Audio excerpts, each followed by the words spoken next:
കാലം കാത്തിരുന്ന ഒരു റിപ്പോർട്ടാണ്. എന്തായാലും നേരം വഴുകിയെങ്കിലും എന്തിനാണ് ഈ റിപ്പോർട്ട് എത്ര കാലം പൂഴ്ത്തി വെച്ചതെന്ന് മാത്രമേ മനസ്സിലാവാത്തുള്ളൂ. എനിക്ക് തോന്നുന്നത് ഹേമ കമ്മിറ്റി തിലകൻ ചേട്ടന്റെ ആത്മാവാണോ സംശയം. അദ്ദേഹം തിരിച്ചു വന്നതുപോലെ ഉണ്ട് സത്യം പറയണം.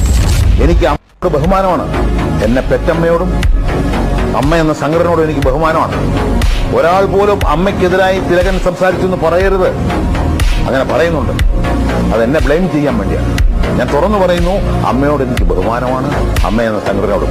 പക്ഷെ ആ സംഘടനയിലിരിക്കുന്ന എക്സിക്യൂട്ടീവിലെ ചില അംഗങ്ങൾ ചെയ്യുന്ന പ്രവൃത്തികൾ വളരെ മോശമാണ്. ഒരു മാഫിയ പോലെയാണ്, തീവ്രവാദപരമാണ്. അതുപോലെ തന്നെ ഫെഫ്കയിൽ ഒരു നടന് തൊഴിലാണ് അവൻ അഭിനയിക്കുക എന്ന് പറയുന്നത്. പക്ഷെ കലയും കൂടെ വെറും തൊഴിലല്ല. കല നമ്മുടെ സമൂഹത്തിന് ആവശ്യമാണ്. അതില്ലാതൊരു സമൂഹം ഒരിക്കലും നല്ല രീതിയിൽ പോകില്ല. ഞാൻ ഒരു കാര്യം പറഞ്ഞോട്ടെ ഗൈസ്.